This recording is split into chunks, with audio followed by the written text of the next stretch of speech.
மாதம்தோறும் 4 million பார்வையாளர்களைச் சென்றடையும் நமது news time TN சேனலில் உங்களது விளம்பரங்கள் இடம்பெற வேண்டுமா? உடனே தொடர்பு கொள்ளுங்கள். 7603836167. உங்களது பிசினஸை அடுத்த கட்டத்திற்கு கொண்டு செல்ல எங்களுடன் இணையுங்கள். வணக்கம். நியூஸ் டைம் டிஎன் நேயர்களுக்காக நான் தாமோதரன் பிரகாஷ், தெருக்கூத்து பகுதிக்கு.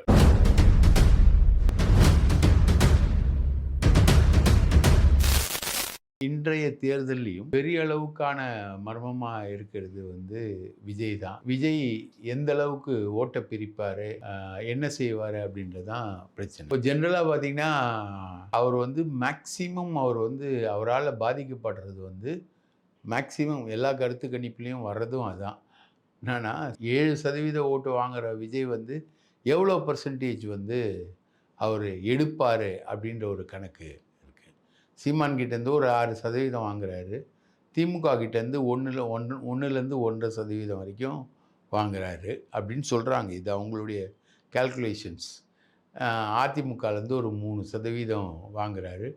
பாமக, விசிக மற்றும் இதர கட்சிகள்லேருந்து வாக்குகளை ஒரு வாங்குறாரு. வாங்கிட்டு மேக்சிமம் ஒரு 10 to 15%, அதிகபட்சம் போனால் ஒரு சில இடங்களில் 20% வாக்குகள் தான் அவர் வாங்குறார். ஆனால் அவருக்கு இப்போது இன்னைக்கு நடந்த ஒரு விஷயத்துலேருந்து அவருக்கு பெரிய அளவுக்கான ஒரு பயம் உருவாயிருக்கு அப்படின்றது இன்றைக்கி தெரியுது. நேராக போயிட்டு அந்தோனியார் கோவிலில் போயிட்டு கட்சி துண்டை போட்டு முட்டி போட்டு பிரார்த்தனை பண்ணியிருக்காரு. அப்படியே டக்குன்னு ஷார்ட்டை கட் பண்ணால் ஒரு மசூதியில் தொழுகையில் கலந்துக்கிறார். அப்படியே இன்னொரு ஷார்ட்டை கட் பண்ணால் நேராக போய் ஒரு கோயிலில் நெடுஞ்சான் கிடையாக விழுந்து அங்க பிரதட்சணை மாதிரி பண்ணுறாரு. அதாவது அவர் கிறிஸ்தவரும் இல்லையா, முஸ்லீமும் இல்லையா, இந்துவும் இல்லையா, எல்லா மதமும் அவருக்கு அண்ணனுக்கு சம்மதமா அப்படின்னு காட்டுறாரு. இதெல்லாம் ஏன்பா முன்னாடியே பண்ணல அப்படின்னா, முன்னாடி அந்த ஸ்கிரிப்ட்லேயே இல்லையே. அவர் ஸ்கிரிப்டு பிரகாரம் தானே பண்ணுவார். மகேஷ் பாபு படம் தான் கில்லி. மகேஷ் பாபு நடித்த படம் தான் கில்லி. அதுலேருந்து அதை எடுத்தார். நம்ம ஜனநாயகன் பகவந்த் கேசரி அப்படின்ற ஒரு தெலுங்கு படத்தோட டப்பிங் தான் ஜனநாயகன். இன்றைக்கி ஒரு அரசியலில் பண்ணுறது ஃபுல்லாக நம்ம பவன் கல்யாண் ஸ்டெப்பு தான். அவரை மாதிரியே இப்போது கும்மிடி பூண்டி திருவத்தியூரில் போனவர் திடீர்னு ஒரு ஜோடியை கல்யாணம் பண்ண ஜோடியை கூப்பிட்டு வண்டியில் ஏற்றி ஆசீர்வாதம் பண்ணி பரிசு பொருட்கள்லாம் வாங்கி அவர் அனுப்பிச்சிருக்கார். இது எங்கே இருந்து இவர் எடுத்தார் அப்படின்னு ஷார்ட்டை கட் பண்ணால் அதுவும் பவன் கல்யாண். பவன் கல்யாண் என்னென்ன கேம்பெயினில் பண்ணுறானோ அது எல்லாத்தையும் பண்ணிக்கிட்டு இருக்காரு. ஸ்கிரிப்ட் இல்லாமல் எங்கள் ஆள் எதையுமே செய்கிறது கிடையாது. அண்ணன் விஜய் ஸ்கிரிப்ட் இல்லாமல் ஒரு விஷயத்தை கூட அவர் செய்ய மாட்டார். எல்லாமே ஸ்கிரிப்டட் ஒர்க்கு தான். திடீர்னு வில்லிவாக்கத்தில் கீழே இறங்குறாரு. அங்கே கட்டை ஒன்று காலில் இடிச்சிக்கிச்சு. அந்தளவுக்கு தான். இன்றைக்கி பெரம்பூரில் பார்த்திங்கன்னா அவருக்கு வேலை செய்கிறதுக்கு பெரிய அளவுக்கு லோக்கலில் ஆள் இல்லை. மதுரையிலேருந்து கூப்பிட்டு வந்திருக்காங்க வேலை செய்கிறதுக்கான ஆட்களை. இங்கே திமுக லோக்கல் ஆட்களை 3000 பேரை இறக்கி கடுமையான ஒரு பிரச்சாரம் பண்ணும்போது பெரம்பூரில் இவருக்கு இது குறைஞ்சி போச்சு, ஸ்ட்ரென்த்து குறைஞ்சி போச்சு. ஒரு பயம் வர ஆரம்பிச்சிச்சு பெரம்பூரில்.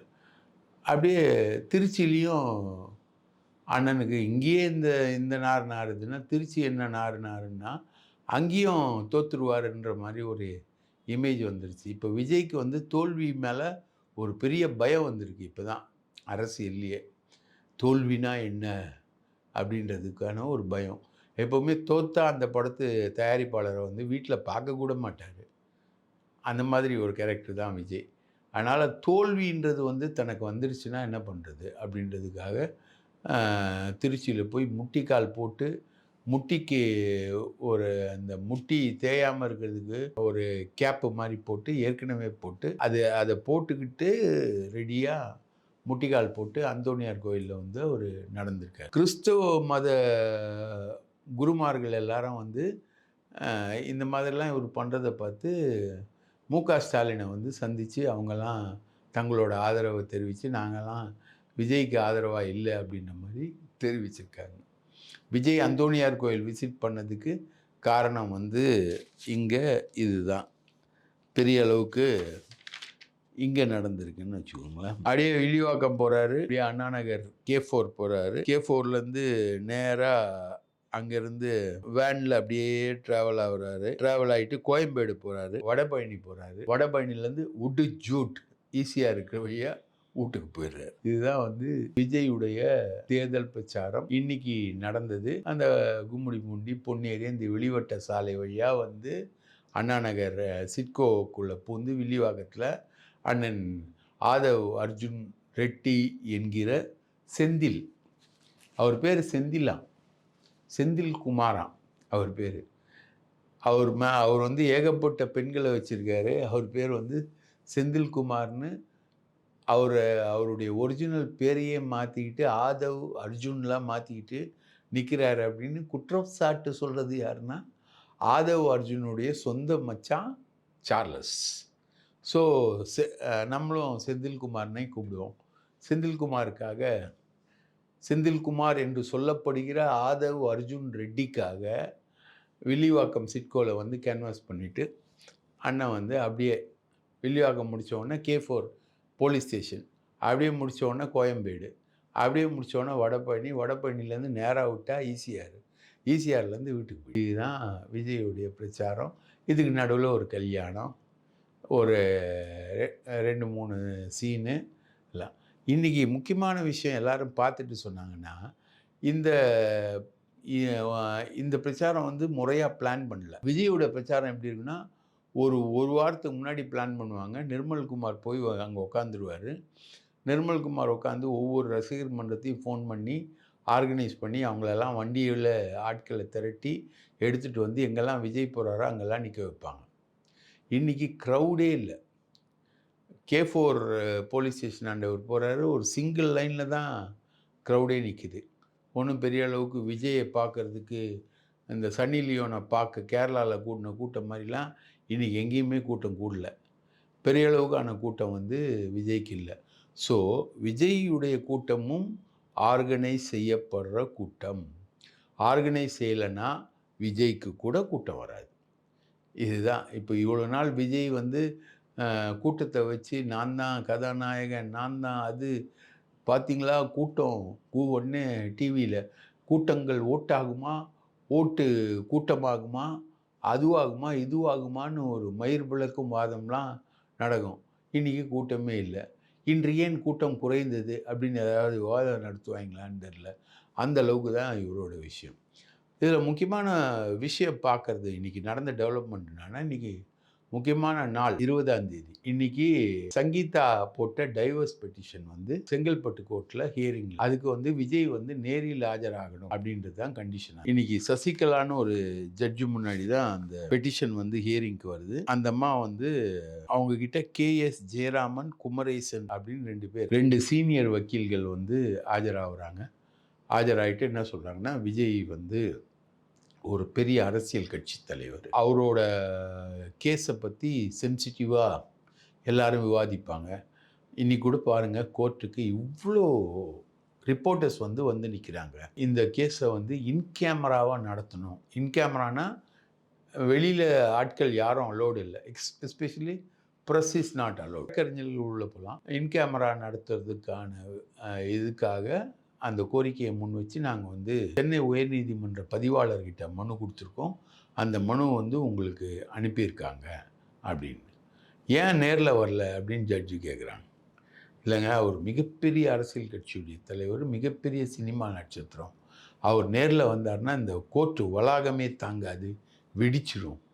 அதனால் அவர் நேரில் வர முடியாது. அவர் வந்து அப்போது வீடியோ கான்ஃபரன்ஸில் வந்து ஆஜராக சொல்லுங்கள் அப்படின்ற மாதிரி ஒரு விஷயத்த ஜட்ஜு சொல்லியிருக்காங்க. சரிங்க, நாங்கள் வீடியோ கான்ஃபரன்ஸில் ஆஜராகிறோம். வீடியோ கான்ஃபரன்ஸில் இனி விஜய் வந்து கோர்ட் ப்ரொசீடிங்ஸை கவனிப்பார். சங்கீதா போட்ட மனுவில் என்னை அடித்தார், இன்னொரு பொண்ணோட தகாத உறவு வச்சுருக்காரு, அது அப்படின்ற அலிகேஷன்ஸ்லாம் அவங்க கொடுத்துருக்காங்க. அதெல்லாம் வந்து தப்புங்க அப்படின்னு. அப்போ நீங்கள் வந்து கவுண்டர் போடுங்க. இது நீதிபதி. கவுண்டர் போடுங்க அப்படின்ற மாதிரி நீதிபதி சொல்கிறார். நாங்கள் கவுண்டர் தாக்கல் பண்ணுறோம். அப்போ இந்த விசாரணை வந்து ஜூன் 15ஆம் தேதிக்கு இந்த விசாரணையை வந்து தள்ளி வச்சுருக்காங்க. இதுக்கிடையில் இந்த 2 வழக்கறிஞர்களும், சங்கீதாவுடைய வழக்கறிஞர்களும் விஜயுடைய வழக்கறிஞர்களும் நேற்று தாஜ் கோரமண்டலில் சந்தித்து பேசியிருக்காங்க. என்ன பேச்சு நடந்திருக்குன்னா, எப்படி இந்த கேஸை வந்து பொட்டென்ஷியலாக இருக்குது இந்த கேஸு விஜய்க்கு எதிராக, இதை வந்து எப்படி வந்து சமாதானமாக போக முடியும் அப்படின்னு ஒரு பேச்சு. அப்போது சங்கீதா தரப்பில் கேட்டிருக்காங்க, இந்த சொத்துக்கள் எல்லாமே வந்து விஜயுடைய பசங்களுடைய சொத்து, சங்கீதாவோட சொத்துன்னு சொல்லலை, விஜயோட பசங்களோட சொத்து. அப்போது இந்த சொத்துக்களில் தாத்தாவுடைய சொத்தும் அடங்கும். தாத்தாவுடைய சொத்து வந்து இயற்கையாகவே பேரனுக்கு வரக்கூடிய சொத்துக்கள், ரைட்டா? இவர் சுயமாக சம்பாதிச்சது ஒரு வகையான சொத்துக்கள்னு வைங்களேன். அது இல்லாமல் தாத்தாவோட சொத்து பேரனுக்கு வரும். அது இல்லாமல் இவருடைய சொத்துக்கும் வாரிசுகள் யார் அப்படின்னு பார்த்தீங்கன்னா, சஞ்சயும் சாஷாவும் தான். ஸோ சஞ்சயும் சாஷாவும் சகோதர சகோதரிகள், இவங்களுக்கு வந்து இந்த சொத்துக்களை வந்து பிரித்து கொடுக்கணும் அப்படின்றது சங்கீதா தரப்புடைய ஆர்கியூமெண்ட். ஏன்னா அவங்களுடைய ஃப்யூச்சர் வந்து இருக்குது அப்படின்னு.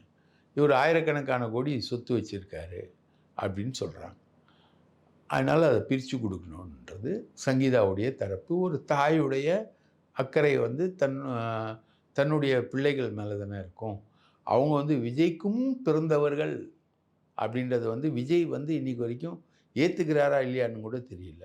விஜய்க்கும் பிறந்தவர்கள் விஜய்க்குத்தான் பிறந்தார்கள், ஆகவே அவர்களுக்கு சொத்தில் உரிமை இருக்கிறது என தாய் வந்து சொல்கிறாங்க. அதை வந்து விஜய் தரப்பு வந்து வழக்கறிஞர்கள் வந்து விஜய்கிட்ட பேசுகிறாங்க. அப்போ விஜய் சொன்னது வந்து ஒரு 20 கோடி தரோம் அப்படின்றாங்க முதல்ல. அதெல்லாம் பத்தாதுங்க, 20 கோடிக்காகலாம் நாங்கள் வழக்கு தொடரல. நாங்கள் வந்து இப்போ வெளியில் மீடியாக்களில் பேச ஆரம்பித்தாலே விஜயோட இமேஜ் வந்து நாலாசீலமாக போயிடும். நாங்கள் இந்த டைமில் பேச விரும்பலை, விஜயோட இமேஜை வந்து டேமேஜ் பண்ண விரும்பலை. ஆனால் இந்த கேஸு நடக்க பல விஷயங்கள் வந்து விஜய் விஷயங்கள் கண்டிப்பாக வெளியில் வருங்க.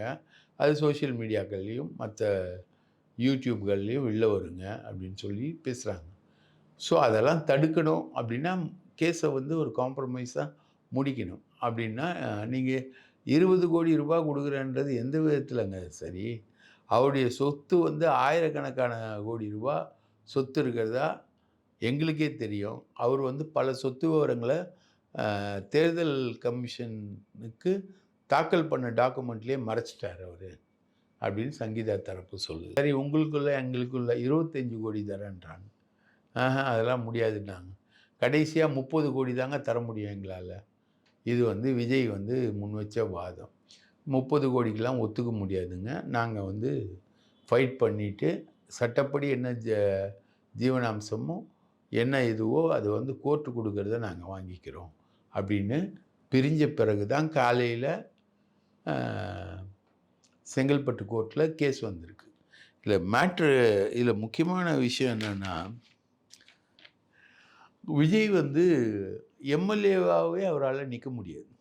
இன்றைக்கி ஒருத்தர் வந்து கேஸே போட்டார். அதை என்ன சொல்கிறாருன்னா, இவர் திருச்சி கிழக்கில் தாக்கல் பண்ண அஃபிடவிட்டில் இவர் குறிப்பிட்டிருக்க சொத்து வந்து 220 கோடியே 15,62,000 திருச்சி கிழக்கில். இவர் வந்து பெரம்பூரில் தாக்கல் பண்ண அஃபிடவிட்டில் இவர் குறிப்பிட்டிருக்க சொத்து வந்து 115 கோடியே 13,63,000.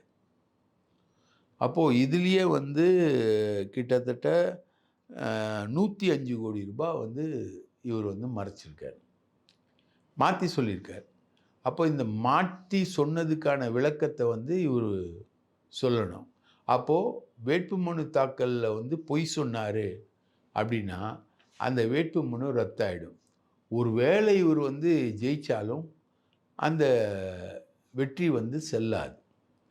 அந்த நிலைமைக்கு போயிடும் அப்படின்னு சொல்லிட்டு இன்னைக்கு வந்து ஒருத்தர் வந்து இன்னைக்கு பெரம்பூர் தொகுதி வாக்காளர் வந்து அவர் இன்னைக்கு கேஸ் கொடுத்து அந்த கேஸ் வந்து தலைமை நீதிபதி முன்னாடி வந்து தலைமை நீதிபதி வந்து இது தொடர்பாக வந்து உண்மையான விஜயுடைய சொத்து என்ன அப்படின்றத வந்து வருமான வரித்துறை விசாரிக்கணும்.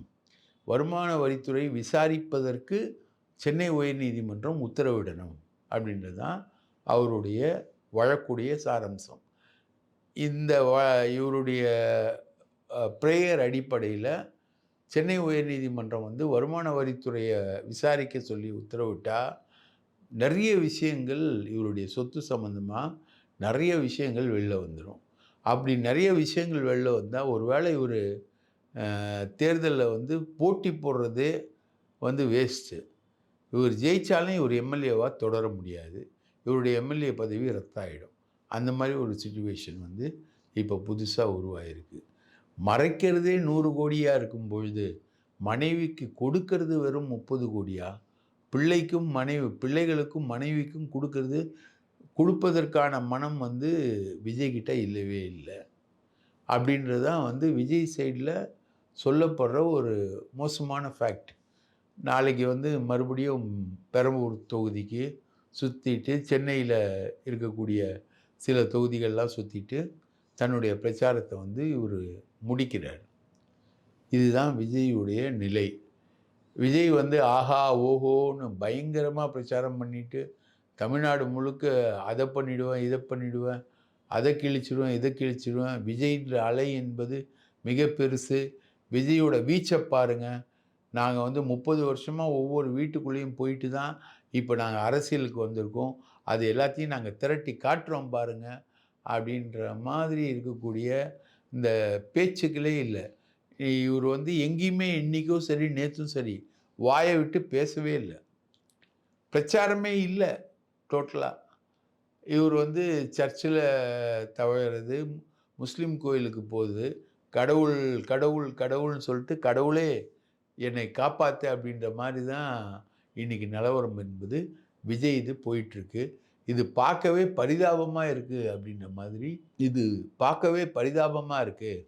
அப்படின்ற மாதிரி நிலவரம் போயிட்டுருக்கு. இதுக்கிடையில் அண்ணி த்ரிஷா அவங்களுடைய பிறந்த நாள் வந்து ரிசல்ட் வருது இல்லைங்களா? மே 4ஆம் தேதி அன்றைக்கி தான் அண்ணியோட பிறந்த நாள். அன்னைக்கு வந்து அவங்க தான் வருங்கால தமிழக முதலமைச்சர் ஆவேன் அப்படின்னு சொல்லிட்டு அந்த அம்மா சொல்லிக்கிட்டு இருக்காங்க இல்லையா? அவங்களுடைய சைடில் என்ன ஃபீட்பேக் போயிருக்கு அப்படின்னு பார்த்தா அந்த அம்மா சொல்கிறது என்னென்னா 100 சீட்டு வந்து திமுக ஜெயிக்குமா, வெறும் 100 சீட்டு. தாவேகா வந்து 100 சீட்டு ஜெயிக்குமா. அதிமுக வந்து தாவேகா வந்து மறை கடந்து அதிமுக வந்து 3வது இடத்துக்கு தள்ளிடுமா தாவேகா. அந்த மாதிரி ஒரு நிலவரம் தான் வந்து சொல்லுங்க. இது ஏதோ ஜூனியருடன் கருத்து கணிப்பில் டி நகரில் டிஎம்கே 3வது இடத்துக்கு போகிற மாதிரி அதிமுக வந்து 3வது இடத்துக்கு போகும்னு சொல்லிட்டு த்ரிஷாவுடைய கருத்து கணிப்பு, த்ரிஷாவுக்கு கிடைக்கக்கூடிய டீட்டெயில்ஸு இருக்குது. இந்த டீட்டெயில்ஸ் யார் கொடுத்துருப்பான்னு உங்களுக்கு நல்லா தெரியும். யார் கொடுத்துருப்பா? அண்ணன் விஜய் விட்ட ரீலு தான் இதெல்லாம். அந்த அம்மா வந்து மே 4ஆம் தேதி தன்னுடைய பிறந்த நாளை கொண்டாடுறதுக்கு தாஜ் கோரமண்டலில் ஒரு மிகப்பெரிய பார்ட்டி ஏற்பாடு பண்ணியிருக்காங்க. அண்ணன் விஜய் வந்து அதில் வந்து வெற்றி செய்தியோட த்ரிஷாவோட பார்ட்டியில் வந்து பங்கெடுக்க போகிறார் அப்படின்ற மாதிரி ஒரு பெரிய பில்டப்பை கொடுத்து எல்லாரையும் தன்னுடைய பிறந்த நாளைக்கு கூப்பிட்டுக்கிட்டு இருக்காங்க. எல்லாரும் வந்து தாஜ் ஹோட்டலில் அசம்பிள் ஆகிறாங்க. இப்போது நடிகர் ஸ்ரீமான்னு ஒருத்தர் இருக்கார். அவர் ஒரு பேட்டி கொடுத்துருக்காரு. என்னென்னா, எப்போவுமே விஜய் வந்து ஒவ்வொரு படத்துக்கும் இதே மாதிரி முட்டிக்கால் போட்டு நடப்பார் சர்ச்சுகளில். அது அவரது பழக்கம். அதை தான் இப்போவும் பண்ணுறாரு அப்படின்ற. இப்போது எல்லாருக்கும் வந்து இன்னொரு பழக்கமும் இருக்குது. த்ரிஷாவோட பார்ட்டியில் பங்கெடுக்கிறது 5 ஸ்டார் ஹோட்டலில். அது என்ன விதமான பார்ட்டி? சரக்கு பார்ட்டி, கன்ஃபார்மாக சரக்கு பார்ட்டி. இன்னொன்று போதைப் பொருட்கள். இதெல்லாமே நடக்கக்கூடிய ஒரு விவிஐபி பார்ட்டிக்கு வெற்றி கொண்டாட்டத்துக்கு விஜய் தயாராகிட்டுருக்காரு. த்ரிஷா தயாராகிட்டுருக்காங்க. விஜய்க்கெல்லாம் கிடையாது. எதிர்காலம்ன்றது த்ரிஷா தான். த்ரிஷாவுடைய எதிர்காலம் தான். சங்கீதாவோட எதிர்காலம்லாம் கிடையாது இனி. எல்லாமே த்ரிஷாவோட எதிர்காலம் தான். அந்த எதிர்காலத்தை நோக்கி விஜயும் த்ரிஷாவும் கொண்டாட தயாராகி கொண்டிருக்கிறார்கள் என்பதுதான் நமக்கு கிடைக்கக்கூடிய தகவல். இப்போது மற்ற தமிழகத்தோட மற்ற பகுதிகளில் பார்த்திங்கன்னா திமுகவும் அதிமுகவும் பெரிய அளவுக்கான பண விநியோகத்தில் வந்து ஈடுபடுறாங்க. அதிமுக வந்து 1000, 1200 அப்படின்ற மாதிரி போகிறாங்க. வேலுமணி வந்து ஒரு எக்ஸ்டெண்டுக்கு மேலே போயிட்டு தொண்டாமுத்தூர் தொகுதியில் 3000 ரூபாய் வரைக்கும் அவர் கொடுக்குறாரு.